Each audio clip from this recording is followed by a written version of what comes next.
is having, and another part of structure of self is there is a structure for the self. It has three components. One is self-regard, self-esteem, and ideal self. That we discussed subsequently. We discussed about what are the dynamics of personality, what are the characteristics of fully functioning person, what are the conditions required for fully functioning person to develop it.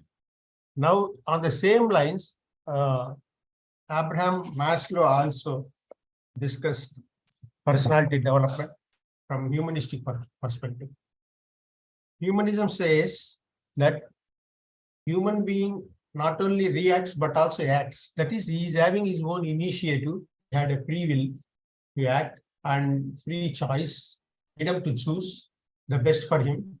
He knows what is good for him, and self-regard, self-actualization. All these are part of the humanism. They are against behavioralistic approaches and also psychopathological approach. Now we will see Abraham Maslow's personality theory.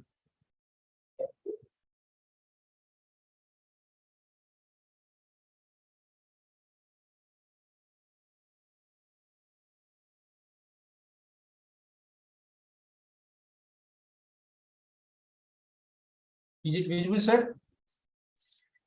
Can anybody tell me? No, sir. Yeah, nothing. Screen sharing is paused.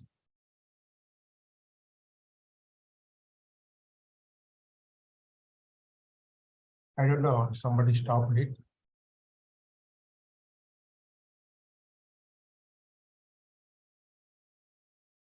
I gave a request for giving permission, but somehow it has not come. Okay.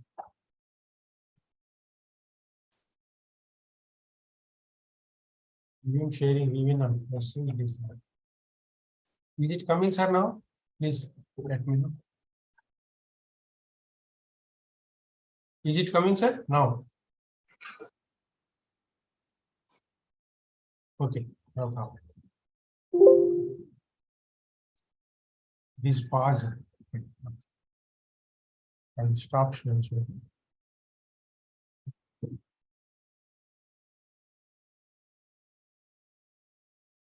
Okay, Maslow, as we discussed earlier, he focused more on humanistic elements of human beings, saying that behavioralism says that man generally reacts to the responses to the stimulus from external world.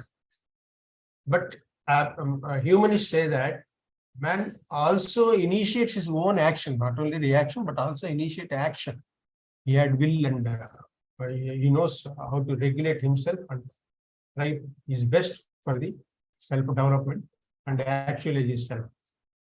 So here it is more philosophical oriented. He focused more, Abraham Maslow focused more on ontology. In research, we have 4 elements. One is ontology, epistemology, axiology, and methodology. Ontology says what is there in this world real, what really exists in this world needs ontology. It also focuses on how this human being is and how he is becoming as a human being. This is ontology. Then epistemology discusses about the relation between the knower and the known. And this is about the knowledge. Epistemology is about the knowledge. Second one is axiology, talks about the values, different values we assign. And then methodology is about the strategy we adopt to justify those techniques or methods. Here he focused more on ontology, saying that how human being existing in reality and how he is becoming a human being, that self-actualized person. This is a core element of Abraham Maslow. Instead of focusing on negative elements of psychoanalysis, which says that a human being is always in conflicts and there is a pessimism in his perspective. He focuses more on tussle with the parents, father or mother, and then childhood fixations in 5 developmental stages that we have discussed that he refutes them. And it says that it is an animalistic view, saying that you have a consciousness, free will, you are acting and you can overcome them. It might be the aspect of childhood or infancy, but as adolescent, the scenario is different. Then he also against a mechanistic view of behavioralism. He says that man reacts to the external world stimuli, rewards and punishment, but man also knows what is good for him. He can also activate his potentialities and capabilities and the skills, abilities, and he has the ability to recognize what is best for him and try for it. That is nothing but self-actualization. Then he is for positive side personality, and then what I told is another one is humanistic psychology. These are the basic approach. This is the basic approach, basic elements in his approach to the personality development or personality becoming a being. Okay, so Maslow's theory, he assumes that human being behavior is driven by the needs. You see, in Freud, we see the instincts, and then Hull, we have seen the other day about the drives. Here, Maslow focuses on the needs. He says that these needs are basic. These needs arises to fulfill. So for the survival and also realize the potentiality. So the needs are, once these needs are fulfilled, man behaves, or human being behaves positively. If needs are not fulfilled, he behaves negatively. This is the essence, assumption. And then he also says that most of the needs, basic needs, are genetically inherited. They are not learned, but they are genetically inherited. That's why they call them as instinctoid, INSTINCTOID, instinctoid. Not instinct, but instinctoid. So then another assumption is behavior is also motivated by unfulfilled needs. So desire for fulfilling the needs also motivates, unfulfilled needs further motivates them. If they are not met, if they are met, it gives satisfaction and drives for the self-realization. If they are not satisfied, it leads to psychopathy. So needs starts from, he says that there is a hierarchy or levels, importance is there for the human needs, one after another. We will see them in the next slide. These needs are hierarchical. One after another, human being tries to achieve them. One is, once the lower level need is fulfilled, then human being tries to achieve or fulfill the next need, group of needs. So he classified group of needs as in a hierarchical model. From below to upward, generally, human being tries to fulfill them. Order gives the predominance.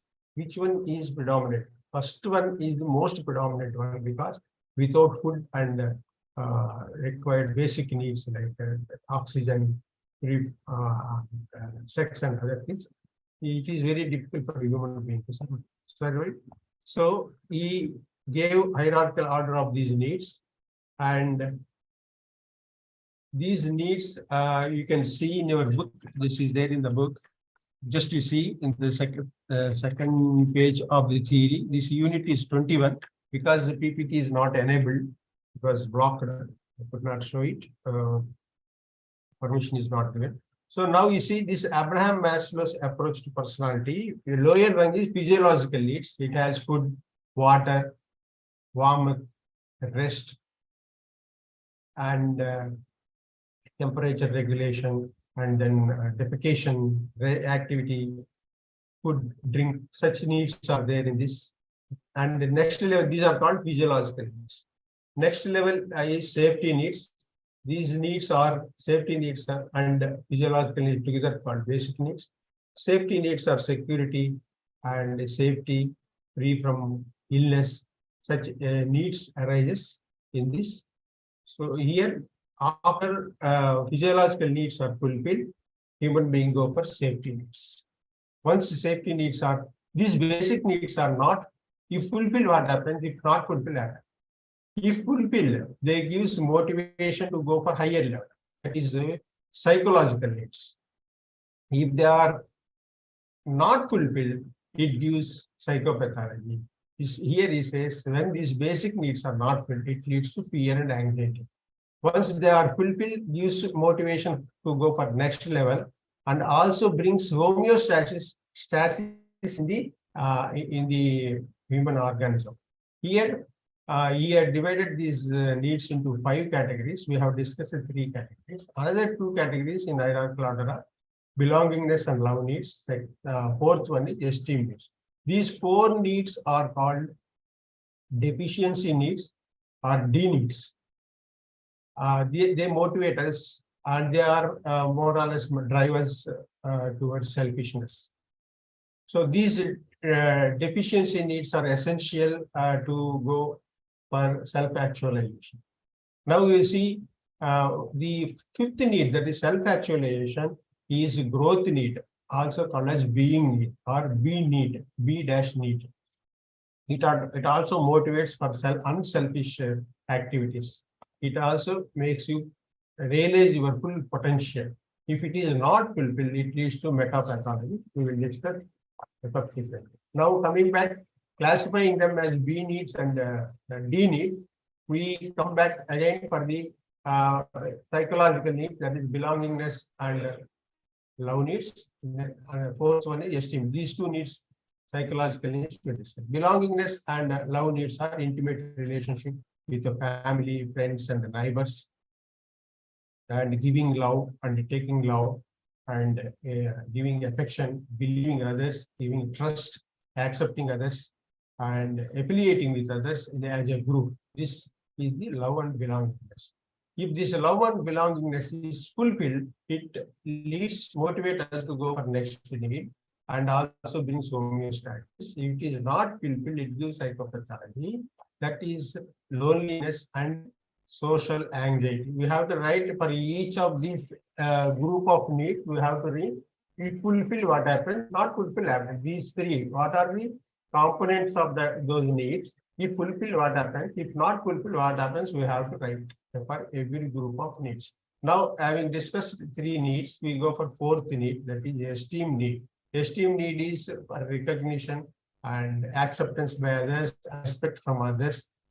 He divided them into 2 groups, lower esteem needs and higher esteem needs. Lower esteem needs basically talk about his own self-respect, respect given by others, recognition, acknowledgement, appreciation. These are lower level esteem needs. Higher level esteem needs are related to self-competency, self-regard, self-image, self-respect. Whatever we discussed in the self of Rogers, we can discuss here, right here. This is esteem need. If esteem need is fulfilled, human being moves to the next level, that is self-actualization. If it is not fulfilled, it causes fixation or neurosis, that is anxiety related and panic disorder, conversion disorder. Such disorders will be developed in the human being. By having discussed the deficiency needs, all the 4 groups, we go for the 5th need, that is self-actualization or self-fulfillment needs. It is also called as being needs. If this being need is fulfilled, then it becomes becoming complete. Human being become complete. Being need and fulfilled, you will become becoming completeness. So it is self-actualization, nothing but achieving one's full potential, including creative activity. If these are not fulfilled, these needs, there are certain activities we discuss under the self-actualization. These needs are subordinate to the deficiency needs. That we have to remember. These are subordinate to the importance for the survival is 4 needs, and these ordinate needs are very important. So self-actualization, if it is not full, it causes metapathology. We will discuss next. But when we are in the path of self-actualization, we experience 2 phenomenal aspects. One is peak experience. Another one is plateau experience. Peak, PEAK, peak experience. Second one is plateau, PLATEAU experience. What is the difference between these? Why this self-actualization people get this one? Because they are unselfish activities undertaken by them. It gives them highest happiness. Not only that, because they are realizing their full potentialities and then employing their skills, capabilities, and abilities for the betterment of himself and others. So it gives highest happiness. This is called as a peak experience. It is emotional component. Please remember, this is emotional component. What is plateau experience? Plateau experience is a cognitive element where one person experiences calmness within and serenity within. So this is not emotional aspect. These two things will be experienced by the self-actualizers. And self-actualization has 15 growth motives. These is called as meta motivations, 15 growth motivations. These are, if you can visualize that once we are alive, we think meaningfully and purposefully, and we try to adopt uniqueness, put efforts, unique efforts, with all our efforts playfully we'll do them and try to complete the task. And then with the perfection, it gives self-sufficiency for us. So once we do this, it gives beauty and justice to our inner mind, and also causes us and motivates us to be simplistic and richness in our thought and trustful, trusting others and self, and goodness and unity. These are 15 components to remember. I read again. Aliveness, meaningfulness. These are things are there. If these are there, it will be happy life. Please remember, this is what it says. These motivation: aliveness, meaningfulness, uniqueness, effortfulness, playfulness, completeness, completionness, perfection, self-sufficiency, beauty, justice, simplicity, richness, trustfulness, goodness, and unity. These are there. Then he will be, we can call them, these are the meta needs, meta motivations. Once they are fulfilled, he will become self-actualized. If not, they are not fulfilled, then there will be pathology. That is metapathology. He called it not psychopathology, but metapathology. Examples are given is depression, despair, disgust, losing alignment with the others, and a degree of cynicism. That is thinking negative about others. So, but there will be minor problems. They are not neurotic in these persons. Like sometimes they could be imperfections. There could be showing some violence, and they may be overkind and absent-minded. These are the things observed by Maslow. Maslow, what he did is he studied biography of 20 persons. His approach is biological approach. He studied 20 historical persons. Also interviewed his colleagues and friends, and he came to these needs, concluded that these needs are essential and organized them in hierarchical order. And he fulfilled what happens, if not fulfilled, what happens, and how to become self-actualized person, all these things in order he discussed in his theory. So subsequently, he developed two more needs between the self-esteem and self-actualization. That is, after the fourth one and the fifth one, before the fifth one, he incorporated cognitive needs and aesthetic needs. Cognitive needs are to know the world meaningfully, to know the persons, to explore the world, to find the truth.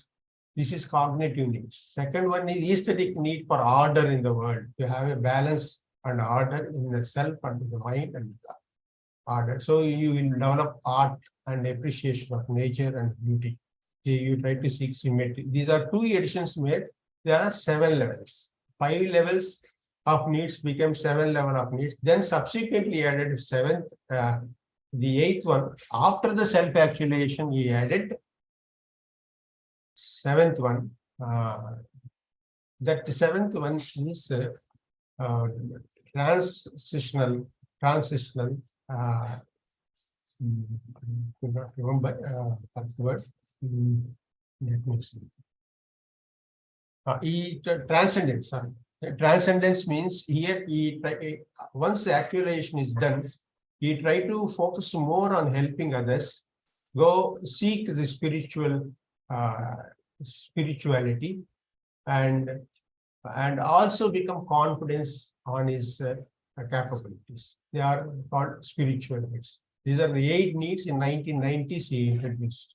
But he says that there are certain exceptions. He says that in a hierarchical order, human being moves from lower needs to higher needs.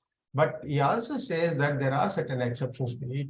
When a person loses his job, suppose his security is there, job is there. Once job is there, he goes for belongingness and marriage and more relations with the colleagues and friends and relationships. But he loses the job, then again he comes back to the safety need. There is a regression to the lower needs. Also, another exception, other 4 exceptions he mentions are, some people may not have need requirement of love and belongingness. Once their life is they have the security and the safety, they move for self-esteem without having marriage and belongingness. This is one exception. Second one is there are certain creative people. We have already discussed that. After the 4th one, he introduced the aesthetic and creative need. So some people are art and arts focused on arts. They won't need lower level needs. They focus more directly on the creative. And the third exception is saying that so the poor people and those who are worrying always about those basic needs of survival, first 2 needs, basic needs, then their entire life they will be in that level only. They are not moving to the higher levels. Those higher levels will disappear for them. And the 4th exception is that if the child is not given love and affection in the childhood, then the person, there is a possibility of becoming a psychopath. So love and belonging levels would not exist for these people. This is what Abraham Maslow gave. We have discussed regarding Abraham Maslow's ontology and the biological analysis, and then his assumptions about needs and motivations. Then we discussed the hierarchy, 5 levels of needs, and fulfill what happens, not fulfill what happens, we have seen. Then more discussion is there on self-actualization. In that, we discuss peak experience and plateau experience. And said that during the self-actualization, the needs are being needs, B needs, and our B motivations are there. 15 motivations we have discussed. If they are not full, it goes for metapathology, like depression and despair. So additional levels, what we introduced, cognitive and aesthetic and transcendence needs also we discussed. And what are the exceptions to it also discussed. This is about Maslow's self-actualization theory of personality. Okay, now we will see these things. With this, we concluded 2 theories there in our book related to humanistic approaches for the personality development. Now comes the trait theory. We have 4 trait theories. One is Gordon Allport theory and Raymond Cattell's factor analysis theory, and Ising biological trait theory, and Big Five theory, or Paul Klostron and Robert McCrans. So now we will see the unit 22, Gordon Allport theory. Let me see if PowerPoint can be or not. Somehow it was stopped.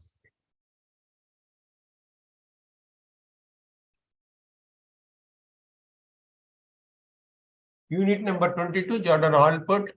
We discuss this theory now. Allport is American psychologist, and he is from Harvard University. He did economics and philosophy, and subsequently moved to learn psychology and then sociology also. He completed his PhD in 1922. He is a very shy guy and isolated child, but he had a good memory for words. He is known for memory for words. This memory helped him to collect all the words related to our behavior. Then how he used those words for combining and making them a lesser number or the common, which are having common at reduced to single syndrome like that are called as traits. He approached them with this basic intelligence and knowledge. He's very studious. And then he met Freud and he discussed a case of a boy on the train who had fear of death. And Alport told Freud that it is he inherited that from the phobia from the mother. But Freud told him that using his psychoanalysis, is that boy you? It is your life, no? That is a question asked by Freud. Then he got frustrated with the Freud, saying why he is seeing the negative aspects and only the crisis in the childhood. No, we have to study differently about the personality. This is the more motivating point. Then he tried to incorporate good elements of different theories developed earlier into his theory. That is called eclectic method. Also, he says that it is better to study individual rather than group. This is called ideographic method. Another method he employed is empirical method. Empirical method says that it should be objective observation, unprejudiced experimentation, and experiencing without prejudices. This is the empirical method. And then he put forward his theory of personality in terms of traits. We already discussed in unit 1 the definition of Alport. Alport definition of personality. In this unit, we will discuss the definition of personality and then structure of personality and dynamics of personality. Definition of personality we discussed in the first unit. He says that personality is a dynamic organization within individual of psychophysical systems that determine person's characteristic pattern of behavior, thoughts, and feelings. Here, keywords we discussed at the time. Dynamic means dynamic organization. Dynamic means it is not permanent. It is changing. But it is organized means it should be when it is dynamic, continuous changing, it cannot be organized. So there should be structure for that. He says that in order to give this organization, there is a structure called as psychophysical structure. Beliefs, needs, and expectations. So many things are there for the psychological systems. And physical systems, neuro system, glandular system, endocrine system, abilities, skills, so many things we discuss. And then what they do, they determine our behavior. Not only behavior, but also it gives patterns to our behavior. Once a pattern is there, it is observable, measurable. Patterns of behavior, patterns of thoughts, and patterns of feelings. How these things, they are characteristics. What do you mean by characteristics? Characteristics mean they are specific to that person or peculiar to that person. This is peculiarity of that person. So personality talks about peculiarity of the person, which is relatively permanent in its nature. Okay, this is what he discussed, personality definition. Then he gave what is personality. There are certain components. There is a structured personality. He focused on 3 elements in the structure of the personality. It is organized. There is a word dynamic. What is that organization? What is dynamic? We will see in the dynamics of personality. Organization we will see in structure of the personality. So dynamic personality structure. There are 3 elements. One is trait. Motivation, second is motivational component, third one is property. What is trait? Trait is nothing but a group of related habits to understand simply. But it is also told that it is a predisposition to respond to a particular stimuli in similar fashion. So another definition Alport gave is a neuropsychic system. Here psychophysical structure, where it mentioned in the personality. Here, trait is part of the personality, which is component of personality, which defines our personality. It is a neuropsychic personality structure. having capacity to render many stimuli functionally equivalent. Equivalent means meaningfully consistent behavior. Meaningfully consistent and initiate and guide meaningfully consistent forms of adaptive and expressive behavior. This is a definition of. It has 8 characteristics. It is nominal in existence and it is more general than habit. These traits determine our behavior. Existence may be established empirically through experiment and observation, objectively, without prejudices. Trait is relatively independent, also relatively permanent. Trait is not synonymous with moral and social judgment. It is character. The character is defined as moral component of our personality. And then the temperament is emotional component of our personality. And type is used to distinguish a person with certain characteristics and are the types. This is how the trait differs with character, temperament, and type and personality. Each trait is part of the person. Personality is relatively permanent. Trait are independent, not completely independent, relatively independent. This is what we have to write. So he viewed that these traits of the people there are certain common with other people, but also individualistic or peculiar to the individuals. So habits are broader, not as broader as the traits. Habits are a group of related activities which are done repeatedly. So trait is bigger than the habits. Trait is a group of habits. So it is more general compared to the habits. These are the 8 characters you have, right? He divided traits into 2 groups. The traits are our behavioral patterns, which are relatively permanent and relatively independent, which are common with other people. They are called as common traits or common dimensions. Or nomothetic means group study. Nomothetic means group. So here, during while studying the common traits, he gave that on studying these common traits, we get values, which values are common to group of people. They are common to many cultures, or sometimes they are common for same culture. So people who are in the same culture will have common traits.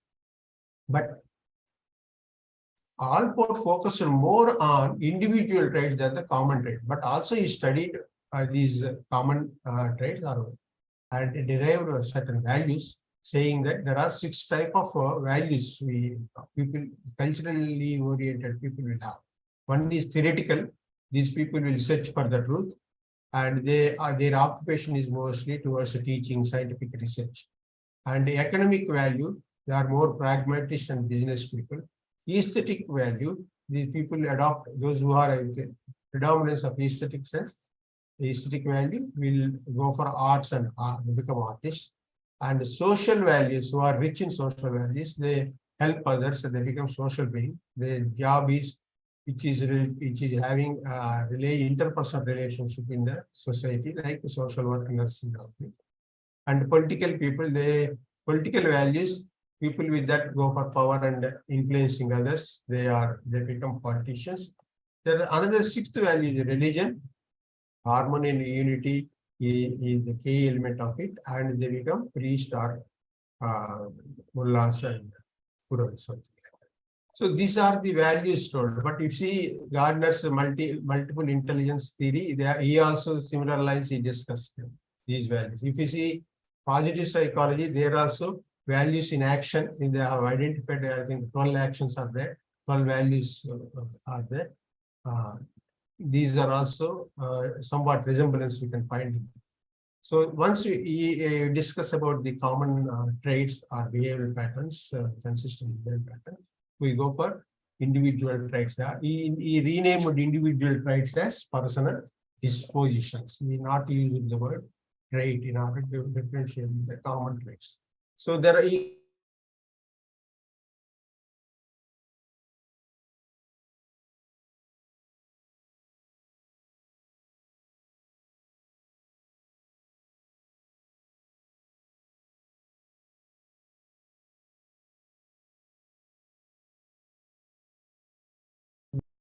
towards actions which is common for all the activities, which is this is a force. This force or the drive is common or for the all the actions of the person, behavior of the person. If you see Mahatma Gandhi, we have non-violence and truth, two components of it. This we find in all these activities undertaken, programs undertaken. Second, if you see Hitler, there is a narcissism, self-love, self-power, not sharing power with others. So everything centralized, and they go for cruelty and aggression. There are no morals for them, no ethics for them. They are narcissistic.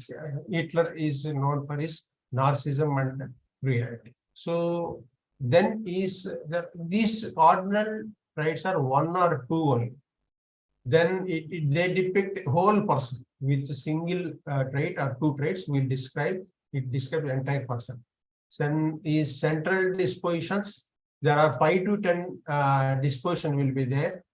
They are global in nature. They give global picture of the personality.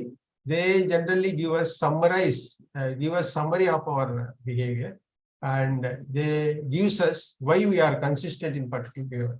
For example, honesty, helpful nature, trustworthiness, responsibility, friendliness. These are certain central dispositions. Generally, any person we can, even though there are many attributes for behavior, they will have, any person will have core elements as 5 to 10. Then comes the secondary disposition. They are less consistent and less generalized. And for example, your food habits or preferences and dress habits or hairstyle, these things are secondary dispositions. So once you are intimate only, you can know these. They are not dominant. They are less dominant. So these are 4 elements of. There are 3 categories of the dispositions. Instead of traits, when you write about personal trait, please write personal dispositions. Now another component is motivational components of the behavior. There are 2 types of motivational components. One is opportunity functioning, component that give opportunistic functioning. Another one is appropriate functioning. Appropriate means self. Or the core self, or the totality of the self of the person organizes our personality. Or what we discussed in the definition of this is a dynamic organization, psychophysical structure, patterns of behavior, thoughts, and around our core element, that is self. So here the motivation towards the self is called appropriate functioning. What is the difference between opportunistic functioning and the appropriate functioning? Opportunistic functioning focuses on our basic needs, biological survival needs. It is reactive to the needs and past-oriented and biological in nature. But appropriate is towards expression of the self, or one way it is self-actualization need. So expression of the self in different varieties, and its orientation is proactive. It is characterized by proactiveness. Opportunity is reactive. Opportunity is past oriented, whereas self-seeking, self-expression is future oriented. And opportunity functioning for survival need is biological, whereas appropriate functioning is psychological. These are the differences we have to write regarding the motivational components of the behavior. What is the motivational component? Appropriate functioning you have given more importance, because his theory is mostly future oriented, unlike psychoanalysis, which is past oriented. Then appropriate, what is the total self? The word used by him is proprium. The word is, Alport uses the word proprium. Proprium means total self. What is that? It is the highest personality structure which governs all our components of the personality. It unites them, integrates them, gives consistency to our personality, and provides uniqueness or peculiar or characteristics of our personality. So it is a dynamic. Examples are identity, self-identity, self-esteem, self-image, self-rationality, self-striving, self as the knower, self as the operator. These are the components or functions of this total self. So now let us see third component of the structure, that is proprium. The total self. He expressed what are you? If you say what are you, what is yourself? In order to explain this concept of yourself, ourself, Allport gave two definitions of self. Myself, I express myself as an experienced person, and from my experience is phenomenology. Phenomenological field, we discussed that in phenomenological field, where Rogers phenomenological field. So there there are different components, how self-image we discussed there. Here he says phenomenological field, that is the experience you gain in day-to-day interrelationship with the persons and interactions with the environment and the world. There are three things you focus mostly about our experience. What are they? We won't concentrate more on the minor things or the peripheral things. What are core to our experience about ourselves? What are our activities which are important for ourselves and our survival only, we will take it as central point. Second, a warm experience only we try to tell. That is opposite to the depression or lack of interest or indifference. These things we won't remember, but we try to tell precious elements, warm relationship, warm attitude, friendliness, these things. And then essential, what do you think essential? Accidentally happening things you won't remember, but cognitively, with your thinking process, whatever you do and experience, that only you remember in your experience. This is phenomenological definition of this self, or total self, or proprium. Then comes the proprium as a functional definition he has given. It is a type of developmental theory. How this functional aspect of the self develops as we grow from childhood. These functions are developed in our personality. How we develop age by age given, it is not equal to the personality development in ages. It is not a stage model given by Freud or Erik Erikson. It is not stage development of the personality, but it is stage development of self. So here first 2 years, a child gets the awareness of his body and his sensations. Next 2 years, he develops himself as a separate entity from others. And the next 2 years, he develops pride in his own initiative and industry, whatever you do. And those activities, you feel pride of it. That is called self-esteem, you will get it. Then in the next 2 years, you will get self-extension. You will undertake many activities with your own thinking, that is self-extension. And then as you are doing these activities, you will be feeling that what I am, you create yourself, your self-image you create. We discussed in Carl Rogers self-image that includes your ideal self and your personality or persona or mask you wear, your consciousness, all these put together, we call it the self-image. Then rational coping, you have cognition develops, abstract thinking develops, what Piaget discussed, abstract thinking, and problem solving, troubleshooting, logical thinking, integration, and vertical thinking. All this type of rational coping thinking process develops in 6 to 12 years. 6 to 12 years onwards, self-striving or appropriate striving. You put your own goals or ideals before and plans for it, and then you will be doing activities to realize them. It is as good as your self-actualization concept, similar thing. This is how these 7 component functions of our self develops with the age. It won't develop with our birth. So it is learned. So next is 3 elements we have discussed about the personality structure of Allport.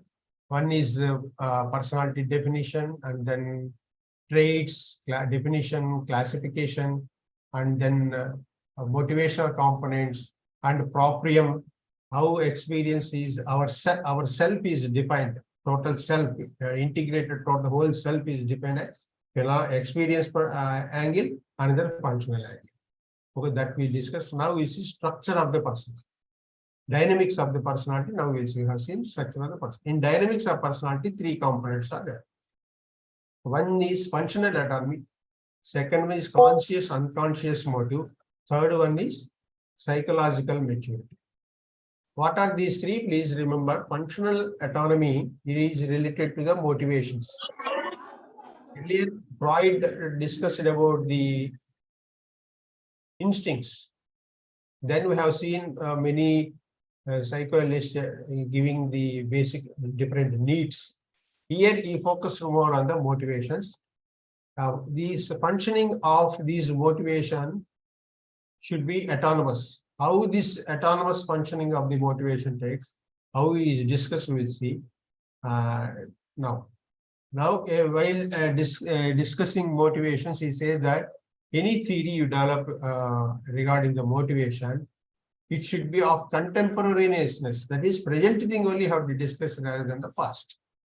Because he is highly agonistic to Freud's analysis of personality development. Freud says that past concrete, past experience, childhood experience. Now he says here his concentration is more on contemporary nature, that is present nature. And then also that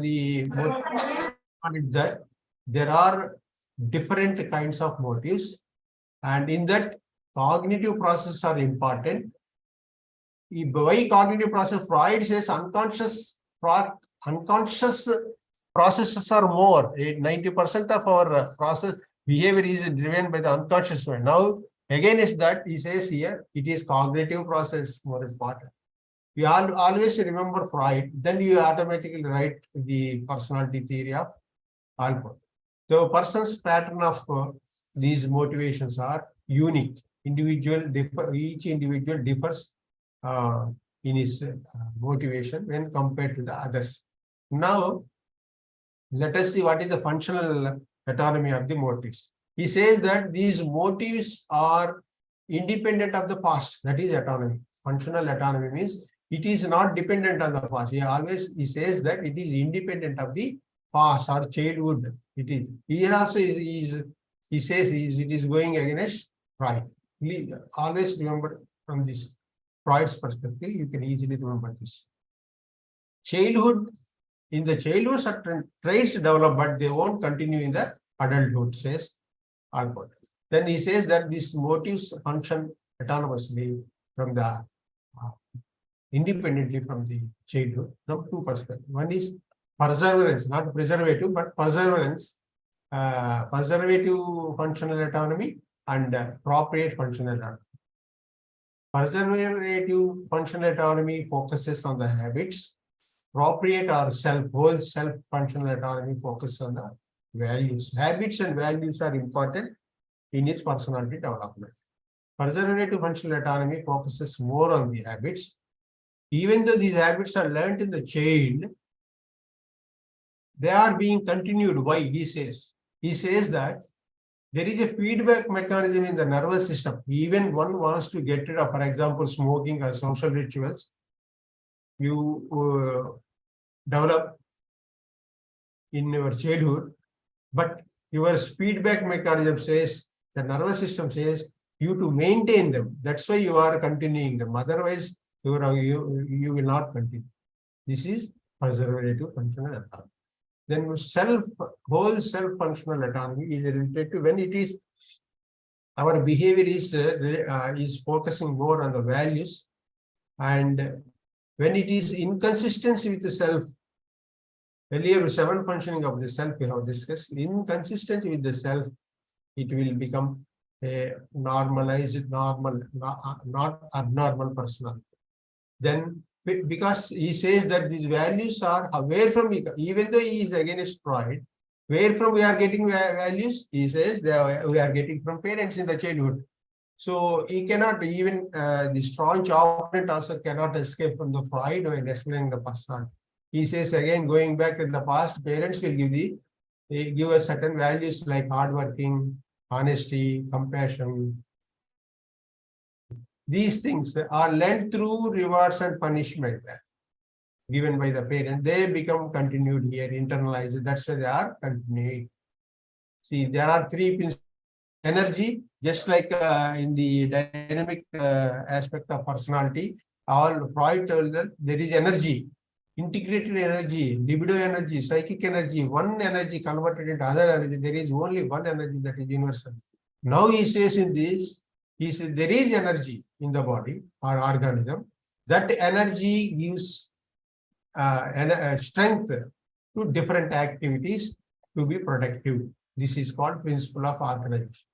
Second principle is there is a principle of mastery. Once this energy is there, you try to use cognitive functions. Here he differed with Freud, saying that cognitive functions or conscious functions are there. Higher cognitive problem solving or creativity, such things is assigning now. They use higher level of satisfaction. Third principle is principle of appropriate patterning.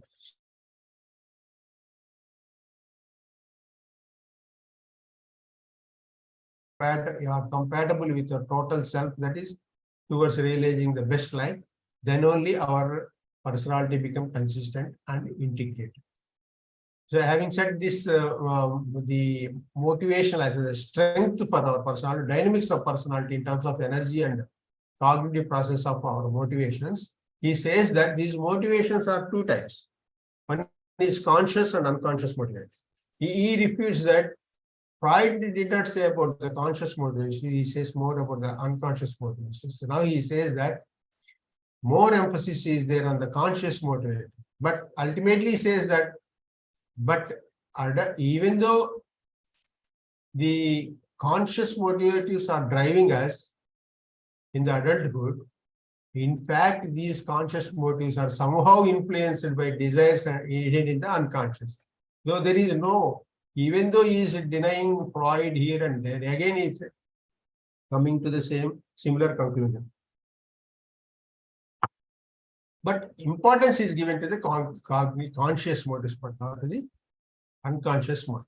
Now, what is psychopathology? He discusses now. What is psychopathology? He says that psychopathology, he says that in terms of health. He says a psychological maturity is health, psychological immaturity is ill health. What is the mental health? If is 7 characteristics he had given, when mental health is possible, what are the two components of, if you see the structure of the personality, what are the major two components? One is trait, second one is self. He says well-developed total self or proprium and rich adaptive set of skills or disposition or traits. When these two are combined or achieved by the individual, it is the mental health. It is coming from the structure. Please remember, well-developed self, total self or proprium, rich adaptive set of traits, adaptation to what? To the environment or society, persons, interpersonal relation, whatever. So there are, what are the 7? Always you try to extend yourself, you involve in range of activities. Another one is, another mental health character is warm relationship with others, trustworthiness, empathy, genuineness, tolerance, such things will be given. Another one is there will be emotional security and self-acceptance. There is a tolerance and self-image, positive self-image of self. So then habit of realistic perception, but you don't have idealistic or illusionary perspective, you have realistic perspective of yourself. Then problem-centeredness, if there are problems are there, you will be focusing on it to immediately solve. So you try to develop problem-solving skills. Another one, self-objectification. Objectification means developing insight, what is good, what is bad for you and others. This ability you will develop. When it is against you, you should be able to take it positively. That says you should have the ability to laugh at yourself. Even when there is negative experiences. Then 7th one is philosophy, unifying philosophy of life, where all the values we have told earlier, he combines them, he develops, and it includes religious sentiments also and personalized consciousness. So this is the theory of Allport. Allport is considered to be father of trait theory for the trait personality. trait personality. So many people subsequently followed it. He different behavioral patterns he combined and arrived, and then ultimately concluded that from around 40,000 such words in the lexicon or in observation, the experience, he reduced them to nearly 4,000. From these 4,000, other trade theories reduced it to 16 and 5 also. So that we will see tomorrow. This his contribution is immense in terms. He revolted, more or less revolted against Freud in his approach. But it is very comprehensive because of a trait theory where he gives personality a structure, which is relatively consistent. We have to when to understand or measure or predict, control the behavior. The traits are very useful tool in explaining the personality. It has very good precision.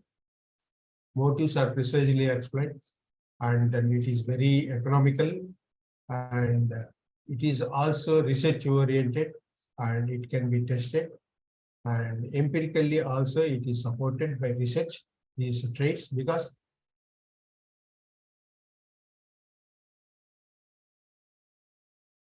tools are the questionnaires or inventories developed to understand the personality based on his approach. And then applied value is immense in terms of motivation, finding the personality and personality defect.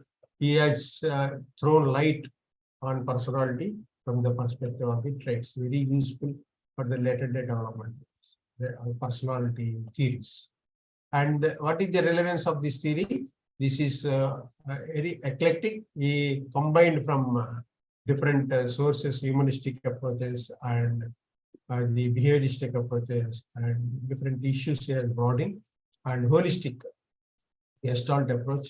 Different positive elements from them are taken and incorporated into this. And then it is very optimistic about the human being. And then conscious process he focused on. Then he also told that these traits are having the genetic bearing. So inheritance also is yes. Then it is shaped by the future. We have discussed about the appropriate functioning is about the future. Opportunistic functioning about the past.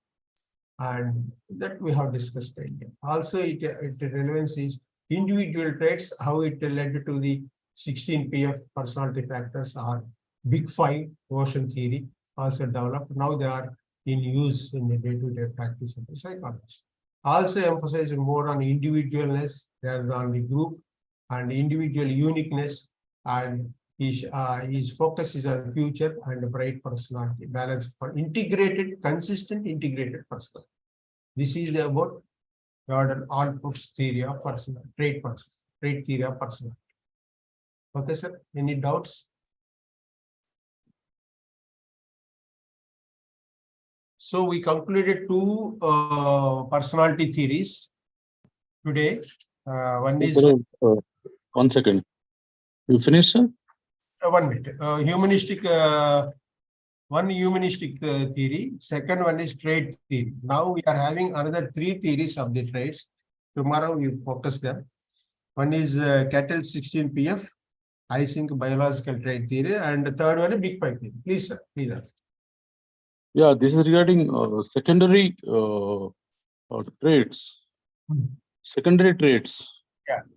This secondary disposition of traits. I think he also Alport led station secondary disposition of traits. Yeah. Now, these traits are they developed genetically or through environment?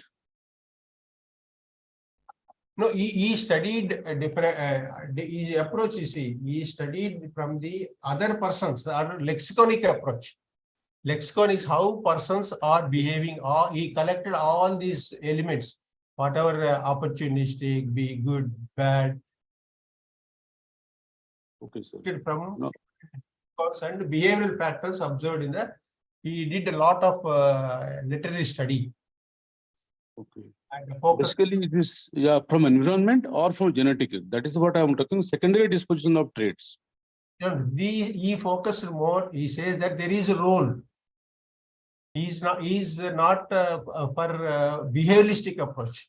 is most conscious process, humanistic approach, and role of genetics also emphasized. Okay. What about secondary dispositions? Secondary dispositions are minor dispositions, your hairstyle, not core elements they are. They're your hairstyle. They are minor aspects, he focused on that. That's why he has not given, because they are peripheral aspects, he, in order to give consistency in the pattern of the personality, relatively permanent personality, and interdependence, relatively interdependence of the traits. If you see, if related traits are there, it will become a type. Related behaviors are there, it will become a trait. Related behaviors which are common for a purpose are called as that we discussed in the definition of is a traits. So for that, only the two elements, they are cardinal, are more important, and also gave about the central disposition. These are more important to tell the consistency of the behavior. Focus of the personality is relatively permanent and consistent behavior. If they are not consistent and relatively permanent, we cannot measure it. So in order to measure it, there should be relatively permanent aspect in our structure of the person. That's why he brought in the traits. In the traits, he focuses more on the central and cardinal principles. We also secondary disposition, when you write, that is a good question. You have to mention that they are less consistent. You go on changing your hairstyle. Food habits also you change, depending on the circumstances. But in central and cardinal dispositions, you won't change. They are consistent. They, in every behavior, you can see that non-violence or truth in Mahatma Gandhi. Suppose you are, that value is there within in you, then that is shown in every activity, planning, decision making, execution. What is cardinal? But secondary principles are not useful to you to judge. Suppose Gandhi's spectacles is there, the way he is wearing his clothes, half nakedness, this won't tell much about his execution, the behavior of the personality.